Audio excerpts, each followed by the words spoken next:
MMORPGs can be a huge time investment, with so much to get stuck into and seemingly endless amounts of content. Sometimes we simply burn out while playing even our favourite titles. If you're anything like me, this leads to mindlessly scrolling through the Steam library searching for something to get stuck into for a little while to mix things up, and reset to get stuck back in later, guns blazing. Guns? No. Swords blazing?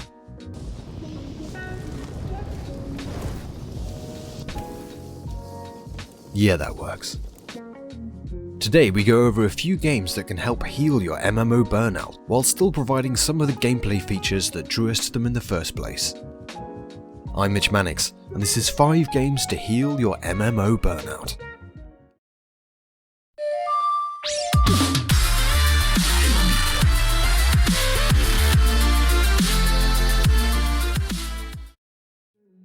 With New World a stone's throw away and Endwalker still a little ways off, as previously mentioned, rather than a wild list of games that can be good to play in between games, or while taking a break, I wanted to break them down a bit more to cover titles that feature a core component of MMO gaming, and provide some great quality to really scratch that itch. Not everyone plays MMOs for the same type of content, so they should allow you to maybe find something that really speaks to you as a player. This breakdown will consist of questing with a friend, the new MMO feeling, Sugar Rush dungeon runs, epic adventure, and titanic boss battles. With all that said, let's jump right in. Questing in games can be a very hit and miss affair, but something that almost always can add a hell of a lot of fun is bringing along a friend for the ride. Outward is a co-op third-person RPG with survival and MMO-like gameplay elements. Adventuring through the land together to complete side quests, dungeon bosses, as well as crafting and gathering, Outward does very well at providing that excitement of exploring and figuring out the nuances of an unknown world together. Delving into caves and encampments searching for quest drops and loot, coupled with crafting and gathering to stay strong against the dangers of the land, does for me at least tap into that feeling of teaming up with a friend to both slowly work together and grow in power and explore the world. For the next title, I went with New MMO Feeling, but what I'm really talking about here is heavily related to immersion and really feeling like part of the world. Kingdom Come Deliverance had a rocky start with bugs and performance when it launched in 2018, but has made great strides since. Its gameplay embodies player choice and a sandbox feeling I haven't felt in many years. It truly makes you feel like a fish out of water in a great way. Gone are the frankly patronising breadcrumb trails leading you all the way to the next NPC to talk to, and linear non-failed state quest tasks. Kingdom Come lets you tackle tasks and quests in a variety of ways, and actually means that. Struggling to get the money back from a person indebted to you? Well, you could convince him with your words, or maybe rob him blind, or even grab a few friends from around the town and gang up together. Kingdom Come reminds me of the past when MMOs were young, and most players weren't speedrunning to the finish line with wikis and mods in hand, but just enjoying the experience for what it is, and taking it all in along the way. You're not the chosen one decreed by the gods, surrounded by other players sporting the same blessing. You're a commoner, mixed up in a grand conflict, and Kingdom Come really makes you believe it. The game has more of a quote-unquote hardcore focus, as well as a combat system that takes some time to learn. While grabbing some extra footage for this video, my Twitch chat were treated to my epic failure at this, but if you don't mind taking the time to figure out Kingdom Come, it can really put the role-playing back into a great single-player RPG experience. Some of you may look sideways at this one, but I meant it with Sugar Rush dungeon runs. Warhammer Vermintide 2 provides countless hours of epic 4-player dungeon crawling.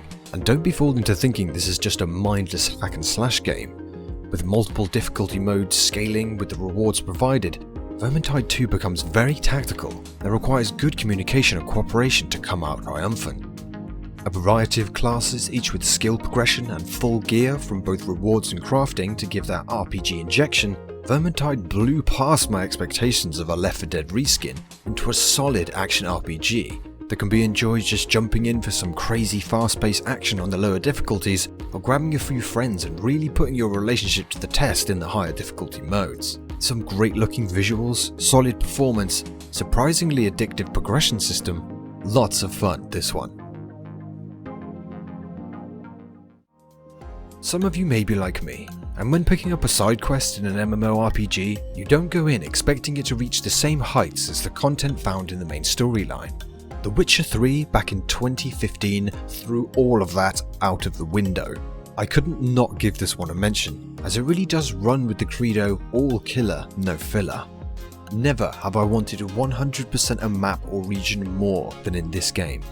I can remember even back in 2015 picking up a side contract that led me to an abandoned mansion haunted by a masked entity stalking the grounds like a possessed groundskeeper.